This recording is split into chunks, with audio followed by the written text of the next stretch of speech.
6 septembre 1996. Tupac Shakur est le rappeur le plus célèbre au monde. C'était l'équivalent du roi du rock'n'roll Elvis Presley. Tupac était le roi du rap. Pour ses fans, il est le plus grand gangsta rappeur de tous les temps. Il est la voix rageuse de l'Amérique urbaine.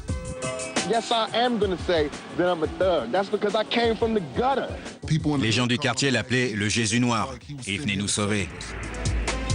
Mais aux yeux des autorités et de ses ennemis dans le monde du hip-hop, Tupac est une menace. Il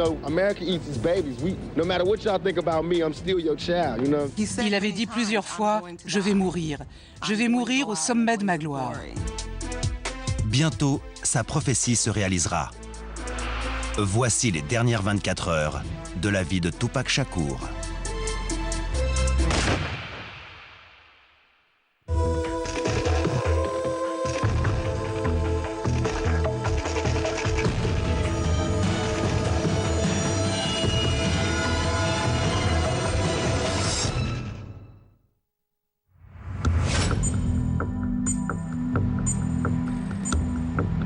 Los Angeles, en Californie, le 6 septembre 1996.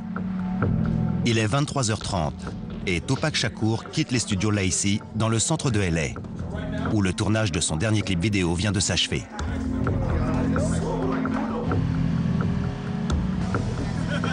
Après 6 singles en tête des ventes en 6 ans, Tupac surfe sur une vague de succès que ses concurrents ne peuvent que jalouser.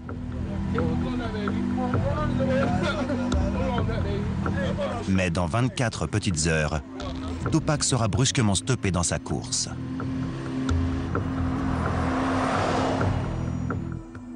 De retour dans sa villa de Calabasas, en banlieue de Los Angeles, Tupac, épuisé par le tournage, s'accorde quelques heures de sommeil.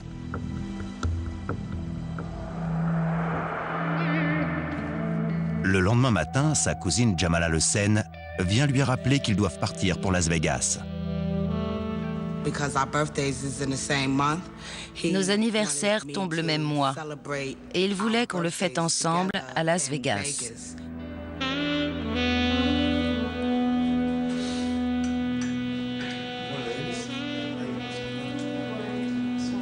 À Las Vegas, Tupac doit se rendre à un match de boxe et se produire dans un club. Sa petite amie, Kidada Jones, la fille du célèbre Quincy Jones, doit l'accompagner.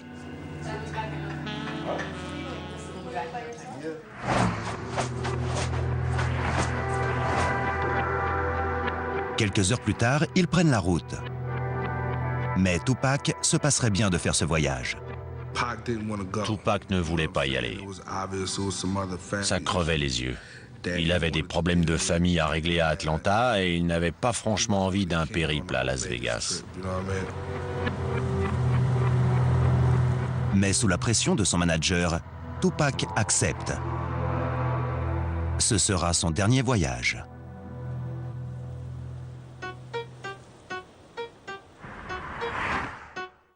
Cinq ans plus tôt, en 1991, Tupac Shakur n'a qu'une idée en tête: être le plus grand dans l'univers compétitif du hip-hop.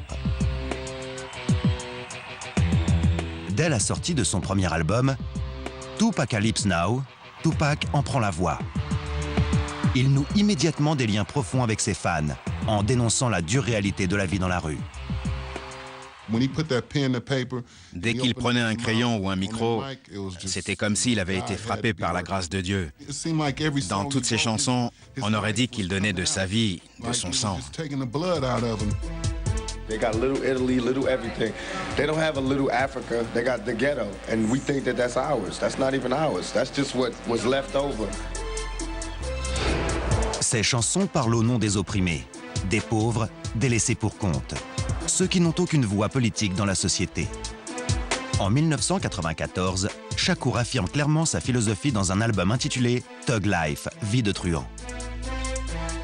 Il voulait montrer à tous ceux dont tout le monde se fout que lui ne s'en foutait pas. C'est ce qu'il a fait avec cet album. Ça ne valait pas que pour un mec comme moi, ça valait pour tout le monde. Il dénonçait tout ce que la société nous balançait à la figure. Thug Life parle de choix. Quand on fait les mauvais choix, on se retrouve avec une vie qu'on n'a pas voulu. C'est de ça que parle Thug Life. Malgré toutes mes galères, je m'en sortirai.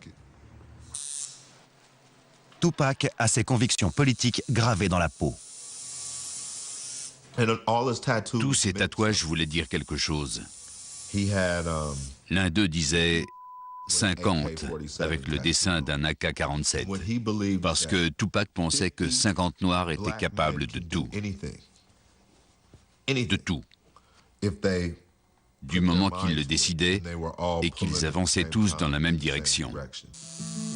Le public tombe sous le charme de son bagou et de son refus catégorique d'adoucir son message. Est-ce que c'était incendiaire, démentiel? Est-ce que les gosses hurlaient à ses concerts? Est-ce que les filles arrachaient leurs vêtements? Est-ce que les mecs levaient un revolver en guise de salut? Oui, c'est ça le hip-hop, c'est ça l'esprit rock. Mais Tupac séduit bien au-delà du ghetto. Les adolescents blancs des banlieues bourgeoises aiment cet air de danger venu de l'autre côté. Je ne sais pas si c'était son énergie, sa force, son dynamisme, mais il touchait tout le monde, hommes et femmes, noirs et blancs, jeunes et vieux. Si Tupac cherche à attirer l'attention, c'est réussi. Mais pas toujours pour les bonnes raisons. Tandis qu'il gravit les échelons, certains membres de la communauté hip-hop l'observent avec envie. Tupac Shakur commence à se faire des ennemis. Dans le hip-hop, tout est affaire de compétition. Je suis meilleur que toi, j'ai plus de nanas que toi. C'est presque comme un sport. On voit s'affronter des égos gigantesques. C'est extrêmement destructeur. Bientôt, ces obsessions de rivalité et de violence envahiront les rues fastueuses de Las Vegas. Et quelqu'un renversera le roi du rap.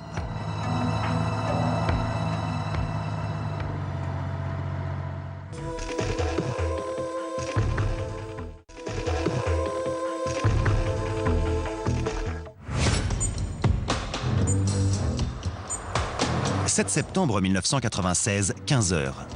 Tupac Shakur est arrivé à Las Vegas, dans le Nevada, où il doit assister à un match de boxe et se produire dans un club de la ville. Il n'en aura jamais l'occasion. Dans moins de 9 heures, il sera assassiné de sang-froid.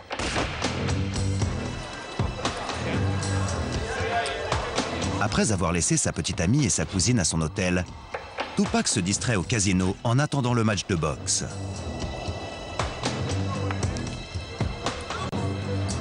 À ses côtés, son fidèle garde du corps, Frank Alexander. On est allé au MGM et il s'est mis à jouer au dé. Il gagnait très gros. Il était vraiment très fort. Quand on est arrivé à Vegas, Tupac devait avoir 10 000 $ en poche. Ça lui brûlait les mains et il voulait s'en débarrasser le plus vite possible.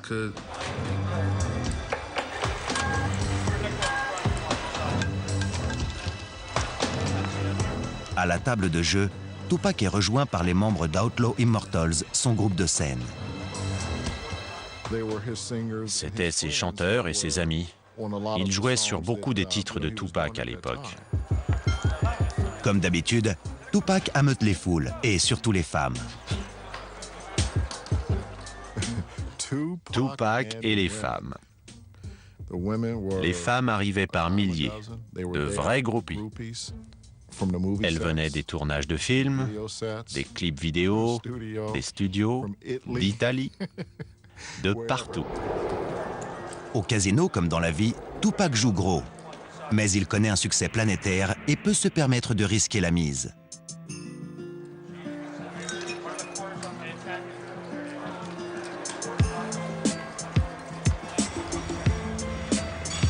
« 25 ans plus tôt, dans les rues de Harlem Est à New York, peu auraient misé sur la réussite à venir du jeune Tupac Shakur.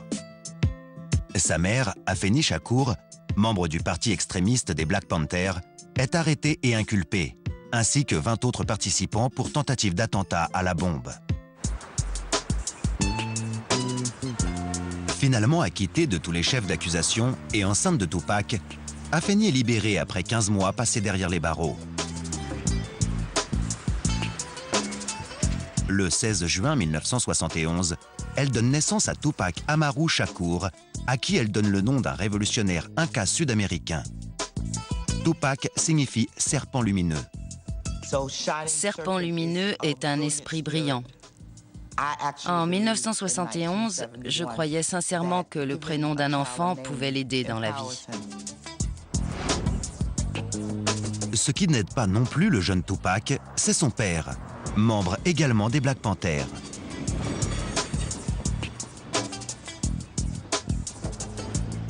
Pour ajouter à l'instabilité familiale, une extrême pauvreté conduit à plusieurs reprises Tupac et sa mère à dormir dans la rue. Mais en 1986, malgré toutes ces épreuves, Afeni emménage à Baltimore et parvient à inscrire son fils dans un lycée pas comme les autres, l'Académie des Arts de Baltimore. C'était vraiment une bonne expérience pour Tupac, car tous les autres élèves de l'école étaient des artistes. C'est un environnement très différent, beaucoup plus libre, beaucoup moins restrictif. Tupac tombe amoureux du théâtre et de la musique rap. Tupac a toujours cru qu'il pouvait tout avoir. Être un rappeur incroyable, un acteur incroyable. Je crois qu'il ne voyait aucune frontière, aucune limite à son potentiel.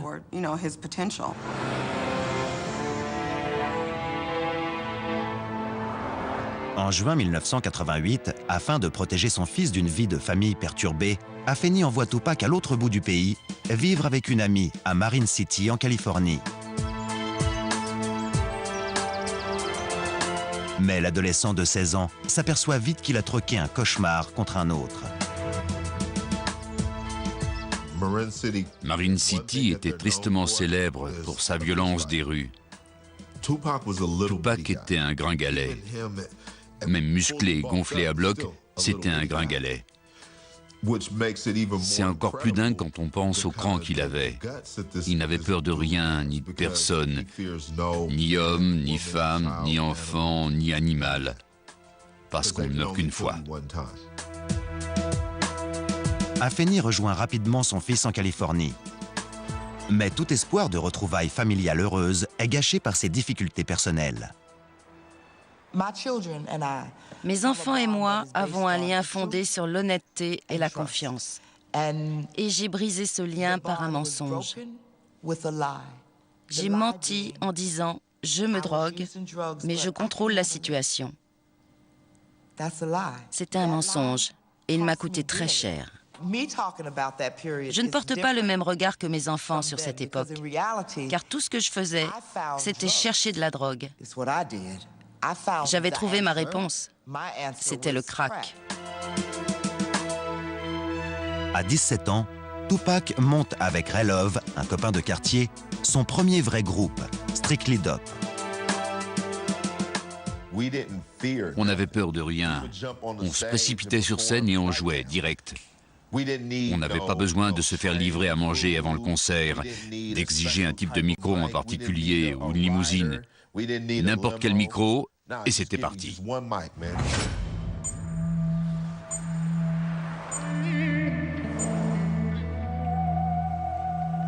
7 septembre 1996, 18h15.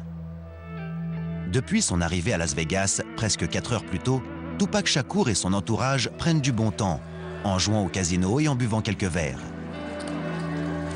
Mais dans seulement 5 heures, Tupac Shakur sera abattu de sang-froid.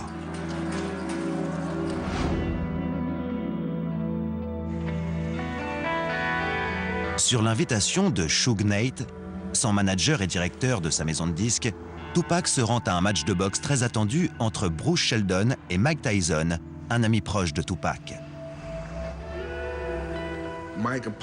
Mike et Tupac avaient une vraie amitié, une relation vraiment très forte. On était tous des fans de Tyson. C'était un héros pour tous les gamins du ghetto comme nous. Depuis leur arrivée, Tupac a insisté pour que sa petite amie, Kidada, et sa cousine Jamala restent à l'hôtel. La petite fête est réservée aux hommes. On s'est demandé pourquoi il nous avait amenés là si on n'avait même pas le droit d'assister au match, d'aller faire la fête ou de descendre au casino. Tupac nous a carrément supplié de rester dans la chambre et de ne pas descendre. Sa petite amie et sa cousine en sécurité à l'hôtel, Tupac et son garde du corps, Frank Alexander, se rendent au MGM Grand, où doit avoir lieu le combat de Mike Tyson. Mais pour Tupac, se frayer un chemin n'est pas chose facile. Il y avait des tonnes de gens qui faisaient la queue pour voir le match. Quand on est arrivé, j'ai entendu les gens murmurer « Tupac !» Et quand on passait, « C'est Tupac !» Les groupies et les fans se mettaient à crier « Tupac !» Alors qu'ils évoluent à travers la foule, les fans en délire ne sont pas le seul souci du garde du corps. Le rappeur a aussi sa part d'ennemis. Sa dernière chanson, Hit 'Em Up, une attaque acide contre un autre rappeur, Biggie Smalls, a déclenché la colère de la communauté hip-hop. Pour Frank Alexander, là est le véritable danger. J'ai dit à Tupac, « Qu'est-ce qui t'a pris d'écrire cette chanson ?» Il m'a répondu, « Tu l'as écoutée, c'est du délire, non? Elle est partout, dans toutes les boîtes, partout, ça va déchirer, etc., etc. » Je lui ai dit, « Mon vieux, il va te falloir un autre garde du corps. Je ne vais pas pouvoir assurer tout seul. » Alexander appelle en renfort la sécurité du MGM. Pour Tupac, qui a construit sa carrière sur la confrontation, la menace permanente fait partie de l'aventure.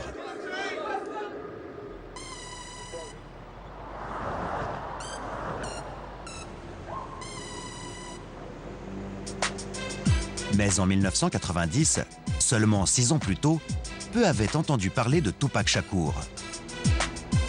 Toujours à Marine City, en Californie, tentant désespérément de percer dans la musique, il attire l'attention du rappeur d'Oakland, Shock G, qui propose à Tupac une place de danseur dans son groupe Digital Underground. Il a vu que Tupac n'avait pas de famille qui l'attendait. Et il lui a donné sa chance. C'est la chance que Tupac attendait. Du jour au lendemain, l'adolescent se retrouve en tournée mondiale. Tupac s'est bien amusé avec Digital Underground. Ils sont allés au Japon, à Londres, en Italie, en Australie même. Artiste né, Tupac arrête très vite la danse pour s'emparer du micro. Le succès est immédiat. Tupac était un maître. Il savait s'approprier n'importe quel style et le reproduire un peu différemment ou même encore mieux. Pour ça, il était très fort. C'est comme ça qu'il a tracé sa route. Très vite, Tupac signe son premier contrat et en novembre 1991, Tupacalypse Now sort dans les bacs. L'album est fait d'un mélange puissant et parfois contradictoire d'hymnes à la violence et de réflexions sur la société. Il parle de pauvreté, de foyers brisés et de dépendance à la drogue. Il a écrit des chansons extrêmement négatives sur les femmes, les rabaissant au rang de moins que rien. Mais il a aussi toute une série de chansons où il place les femmes, les mères, les femmes noires, sur un piédestal. C'était quelqu'un de vraiment complexe. Tupac puise son inspiration dans sa propre expérience. Un garçon élevé dans le militantisme politique, sensibilisé à l'art et endurci à l'école de la rue. C'était avant tout un poète. Il était tellement en accord avec lui-même qu'il pouvait écrire n'importe quelle chanson sans craindre de passer pour un faible. Il était son plus grand admirateur. Il me disait toujours « Écoute ce que j'ai dit, il est trop bon ce mec !» C'est comme ça qu'il parlait de lui. « Il est trop bon ce mec ! Jamala, écoute, j'assure trop !» Il récitait quelques-unes de ses paroles et disait « Je suis trop bon, je suis trop bon, je les écrase tous !» Je lui disais qu'il était cinglé. Depuis son plus jeune âge, Tupac veut aussi devenir acteur. En 1991, son deuxième rêve devient réalité lorsqu'il décroche le premier rôle du film à succès, Juice. Quand je suis allé voir Juice à sa sortie, les nanas hurlaient dans la salle. Il fallait vraiment voir ça. Dès que Juice est sorti, tout le monde ne parlait plus que de Tupac. C'était évident qu'il allait devenir énorme. Ce film l'a plus aidé que la musique. Il descendait, écartait les jambes et les bras, secouait ses breloques, relevait son col et disait « Je suis une légende des temps modernes ». Je lui disais « Dans 10 ans, tu seras l'homme le plus puissant des États-Unis ». Et il me répondait « Exactement, tu vas voir ». L'avenir s'annonce brillant pour Tupac. L'année suivante, sa mère, Afeni Shakur, désormais sobre, réapparaît dans sa vie. Ils forment à nouveau une famille. J'ai appris que quand un enfant vous dit « tu es ma mère », il vous accorde un droit de regard sur sa vie. Mais il peut vous en priver de la même manière. Mes enfants l'ont fait. Je n'ai pas repris ce droit, ils me l'ont rendu. Mais le vent ne tarde pas à tourner. En 1992, Tupac est arrêté pour avoir attaqué un chauffeur de limousine. En 1993, il est inculpé pour avoir agressé un autre rappeur avec une batte de baseball. Lors d'un autre incident, on l'accuse d'avoir attaqué le réalisateur Allen Hughes avec une arme. À Atlanta, il est arrêté puis relâché pour avoir tiré sur 2 policiers en civil. On dirait que Tupac Shakur prend son rôle de mauvais garçon un peu trop au pied de la lettre. Compte tenu de son histoire et des rapports de sa famille avec les autorités, la police détestait Tupac. Je ne sais pas si c'est parce qu'il avait un cœur de Black Panther, mais Tupac n'avait aucune patience avec les forces de l'ordre. Je ne crois même pas qu'il les respectait. Pourquoi les autorités s'acharnaient sur lui? Parce que Tupac leur faisait un pied de nez, voire pire. Mr. Shakur, can we get a comment from you at all? Hell no. Thug life. Thug life. Thug life. That's my comment. What's that mean? I don't understand. Tupac croyait toujours qu'il ferait partie des statistiques. Et il disait, si je dois faire partie des statistiques et que l'Amérique doit me foutre en l'air, alors autant que ce soit en beauté. Dans la lutte entre Tupac l'artiste et Tupac le truand des rues, sa part d'ombre semble prendre le dessus. Et dans les rues de Las Vegas, par une chaude nuit d'été, cette part d'ombre l'engloutira bientôt tout entier.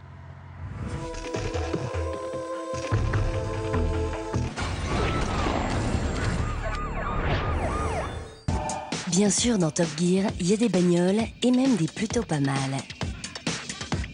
Bien sûr, dans Top Gear, ils savent pousser le champignon jusqu'à partir dans le décor. Mais dans Top Gear, il y a aussi ce grain de folie typiquement british qui fait toute la différence. That is cool. Plus hardcore qu'Automoto et plus glamour que Champs-Élysées, Top Gear, sans doute la meilleure émission automobile au monde. Mettez du Discovery dans votre moteur avec Top Gear le lundi à 20h45 sur Discovery Channel.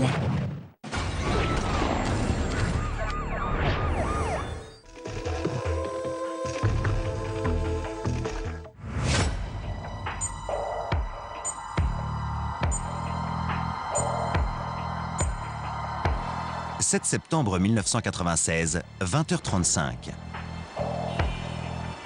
Tupac Shakur vient d'assister à un match de boxe au MGM Grand, où son ami proche, Mike Tyson, a pulvérisé son adversaire Bruce Sheldon en moins de 2 minutes.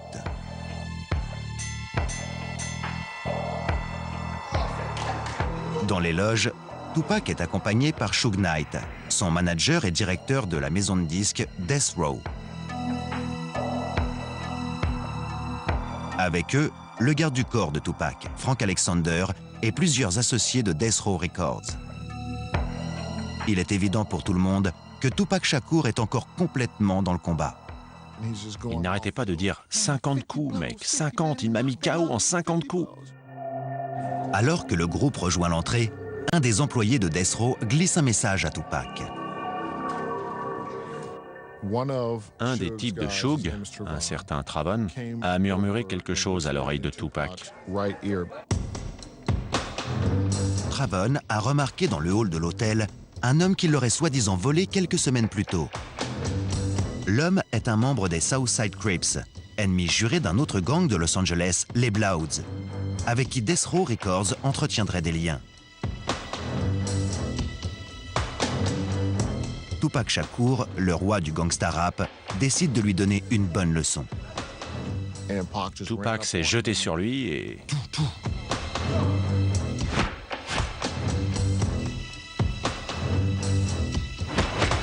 Encore excités par le match, les membres de Death Row, y compris son directeur, Suge Knight, se joignent à la fête. Dans la confusion, Frank Alexander parvient à tirer Tupac de la mêlée. Je l'ai attrapé et je l'ai sorti de là. Orlando Anderson était par terre et tout le monde le frappait à coups de pied. 2 ans plus tôt, à New York, Tupac menait un autre genre de combat, un combat pour sa vie. Le 30 novembre 1994, dans le hall d'un studio d'enregistrement de Times Square, Tupac est dépossédé de 40 000 $ de bijoux et blessé 5 fois à bout portant par un groupe d'individus noirs non identifiés. Alors que la police classe l'affaire comme agression fortuite, Tupac l'aperçoit comme la vengeance d'un de ses nombreux ennemis dans le milieu du hip-hop. Tupac est devenu une cible mouvante. Par sa musique agressive, il s'est attiré les foudres de la police et des chefs de différentes communautés. Ses attaques verbales contre d'autres rappeurs ont créé des tensions au sein du milieu hip-hop. Chacun attend son tour pour donner une leçon à cet homme devenu puissant et riche. Il était têtu comme une mule et refusait de se soumettre. Il était comme ça. C'est ce que j'aimais chez lui, mais je savais aussi que ça le perdrait. J'ai essayé de lui faire passer le message. Tu ne peux pas t'en prendre à n'importe qui.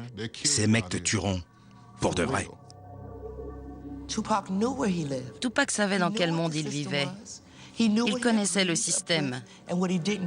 Il n'était pas d'accord avec tout. Mais il savait aussi que s'il ne faisait pas l'effort de gagner de l'argent dans une société capitaliste, il ne ferait jamais ce qu'il voudrait.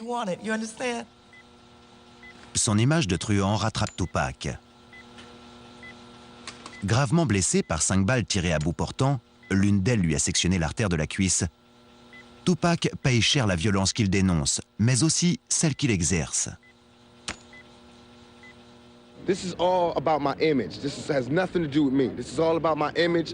It's like MTV, all the papers, they building me up. Now they destroying me on the same image that they perpetuated. You know what I'm saying? I'm selling records. This is what I do for a living. I'm selling records. Don't get it twisted. This is not my real life. This is not how my real life is supposed to be. I'm not supposed to be really having all these villains in my life.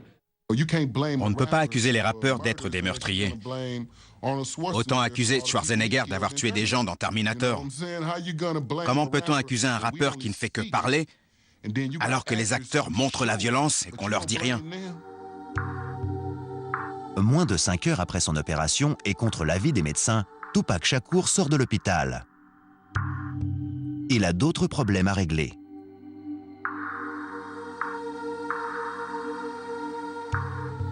Le rappeur doit répondre au tribunal d'accusations de viol sur une femme de 19 ans, ce qu'il nie catégoriquement. Why am I in court? You know what I'm saying? Get my life ripped apart. But I'm here, I'm gonna go through it just to show that I have faith in the American system. But soon I'm gonna go crazy. Acquitté d'accusations de sodomie et de port d'armes illégales, Tupac est incarcéré pour attouchement sexuel, crime gravement condamné aux États-Unis. Il écope de la peine maximale, jusqu'à 4 ans et demi derrière les barreaux. Pour ses fans, la justice cherche à faire de lui un exemple. Au centre correctionnel de Clinton, dans l'État de New York, Tupac subit une transformation étonnante. Le roi du gangsta rap renie publiquement Thug Life.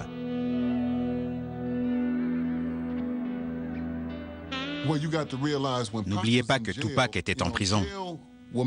Et la prison, ça fait réfléchir. On est prêt à tout pour en sortir. À mon avis, il a ruiné Thug Life. Mais en se disant, c'est pour rigoler, je veux seulement sortir de là. Mais sortir de là n'est pas si simple. Tupac était dans une situation très fragile. Il était en prison et perdait beaucoup d'argent à cause de tous ses procès. Il a laissé toute sa fortune dans ses procès bidons. En échange d'un contrat avec Death Row et à condition de le prendre comme manager, Suge Knight promet à Tupac de le faire sortir sous caution. Le parrain tout-puissant du hip-hop ne tarde pas à tenir parole. Je n'ai jamais vu le contrat, mais je me souviens du coup de téléphone quand Tupac m'a appelé pour me dire qu'il avait signé avec Death Row. Ils ont essayé de contrôler Tupac. Même au sein de Death Row, ils pensaient que Suge arriverait à le contrôler. Mais c'est comme approcher une flamme d'un bâton de dynamite, ça finit toujours par exploser.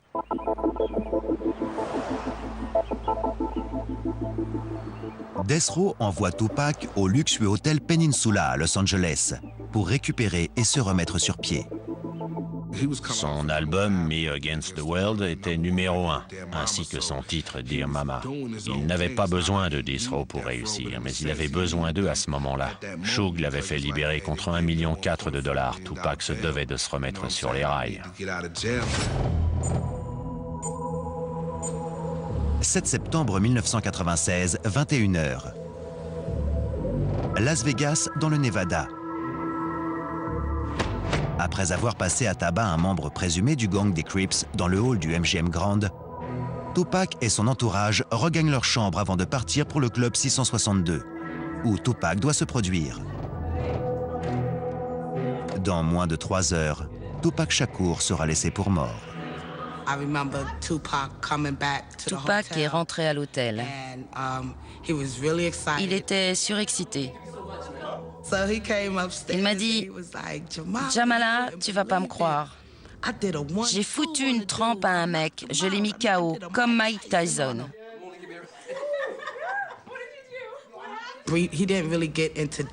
Je n'ai pas demandé de détails sur cette histoire de bagarre, mais il était très content d'avoir eu la chance de tester sa droite sur quelqu'un.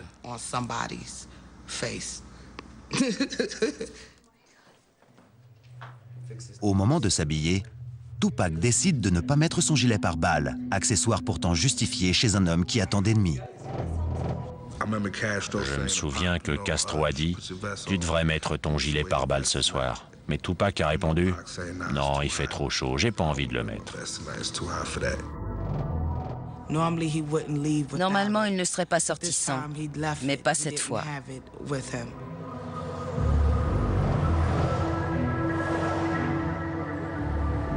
Tupac et sa troupe remontent en voiture et descendent le Strip jusqu'à la propriété de Suge Knight, manager de Tupac et directeur de Death Row Records.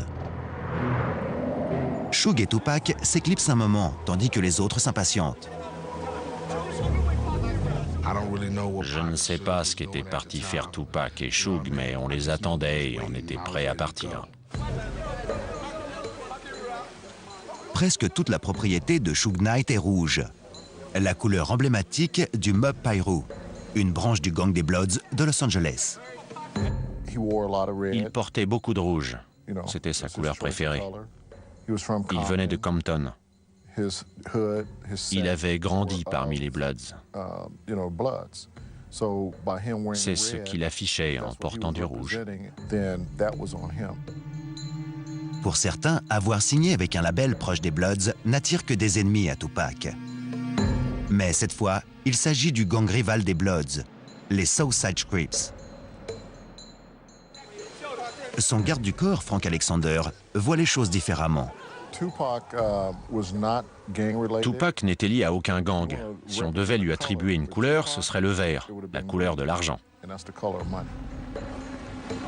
Une demi-heure plus tard, alors que Tupac et les autres s'apprêtent à quitter le club 662, Tupac adresse à son garde du corps une requête inhabituelle. Je me suis dirigé vers la voiture avec Suge et Tupac. Et je m'apprêtais à m'asseoir à l'arrière quand Tupac m'a dit « Non, prends plutôt la Lexus des Outlaws ».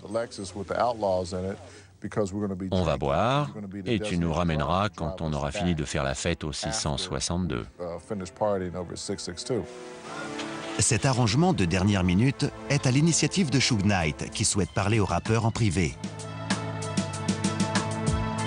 Le convoi reprend la route du Strip pour se rendre au concert. Concert qui n'aura jamais lieu. Moins d'un an plus tôt, Tupac semble invincible. Il a survécu à une fusillade à New York, à une peine de prison dans un établissement de haute sécurité, et sa renommée n'en a que grandi. Son premier album chez Death Row, All Eyes on Me, le propulse au sommet. En 3 semaines seulement, l'album est disque de platine.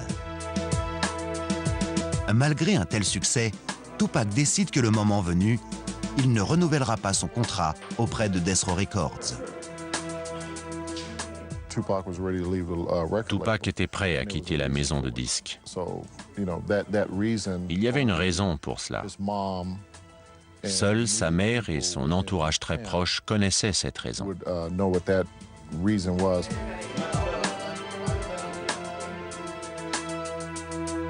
Tupac pense secrètement que Death Row garde pour eux la plus grosse part du gâteau. Mais ce n'est pas le seul souci de Tupac.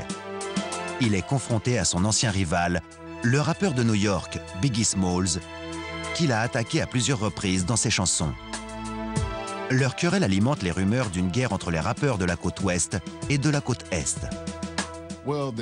La bagarre côte ouest, côte est était une illusion. C'était faux, parce que Tupac et les Outlaws étaient aussi de la côte est. C'était simplement une histoire entre Tupac et Biggie. Tupac a passé ces 6 dernières années à se battre avec la police, les tribunaux, des concurrents, et maintenant avec des gangs dangereux. Il devient de plus en plus dur de distinguer ses amis de ses ennemis. Alors que Tupac se rend au club 662 en compagnie de Suge Knight, il ignore qu'un de ses ennemis est sur le point de le frapper.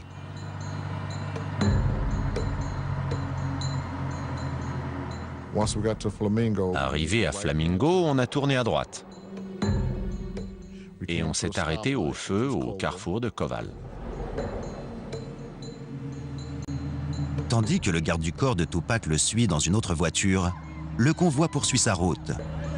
Comme toujours, Tupac ne passe pas inaperçu.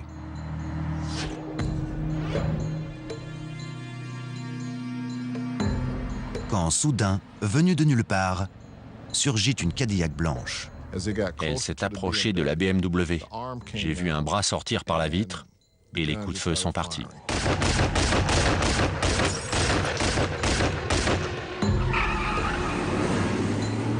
La voiture de Suge est criblée de balles. Tupac est blessé à 4 reprises. Une balle rase la tête de Suge Knight. Après les coups de feu, j'ai cru qu'ils étaient morts. Je me suis précipité vers la voiture, mais elle a démarré. La voiture criblée de balles fait demi-tour et s'enfuit dans la direction opposée. Je ne savais pas quoi penser. J'étais dans le brouillard. Est-ce que c'était de vraies balles? S'était-il vraiment fait tirer dessus? Mais la voiture endommagée a les pneus crevés et stoppe sa course non loin de là. Pour la seconde fois de sa courte vie, Tupac Shakur regarde la mort en face.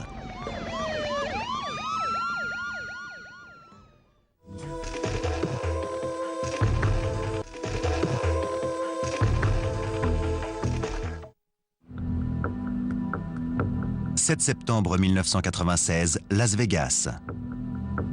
À 23h17, le rappeur superstar Tupac Shakur tombe sous les balles d'un tueur inconnu.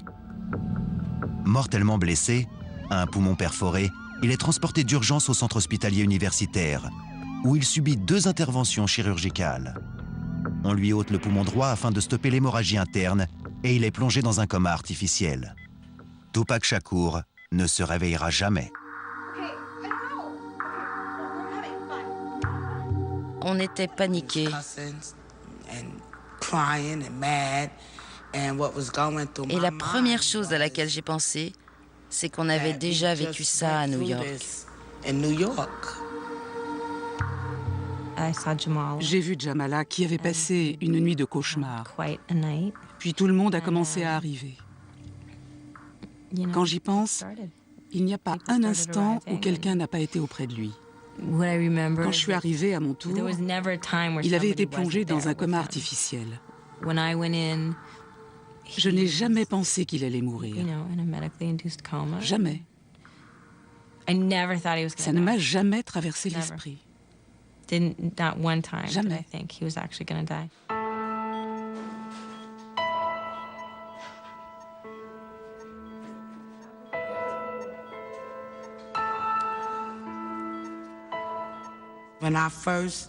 La première fois que j'ai vu Tupac sur son lit d'hôpital, il avait des tubes partout.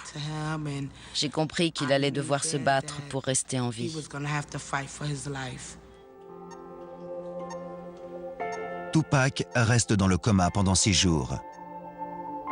Jour et nuit, sa famille se relaie à son chevet, refusant d'accepter l'inévitable. On pensait tous, et Tupac le premier, qu'il était invincible. Quand il a été blessé la deuxième fois à Vegas, on s'est dit qu'il s'en sortirait. Le 13 septembre 1996, à seulement 25 ans, la vie brève mais intense de Tupac Shakur prend fin brusquement. Sa mort sème le désespoir autour de lui. Tupac assassiné dans la rue? Mais qu'est-ce qui ne va pas dans ce pays? On ne peut jamais vraiment s'en sortir.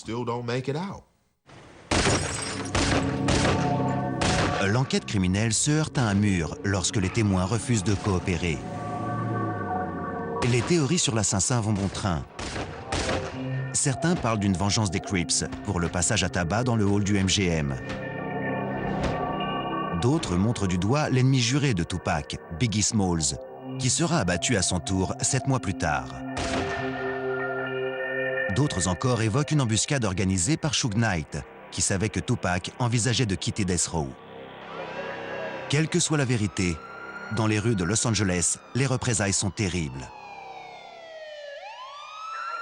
En une dizaine de jours, 12 fusillades ont lieu entre des gangs rivaux. 3 personnes sont tuées, 22 interpellés. Après sa mort, la popularité de Tupac ne cesse d'augmenter. Il vend 75 millions d'albums à travers le monde et entre au livre des records comme le chanteur de rap ayant vendu le plus d'albums au monde. Ils ont perdu un grand homme, un militant, un poète, un rappeur, un frère, un ami. Il faisait partie des grands. Ce n'était pas quelqu'un de parfait. Ce n'était pas une star parfaite. Et je pense que les gens l'en aimaient d'autant plus.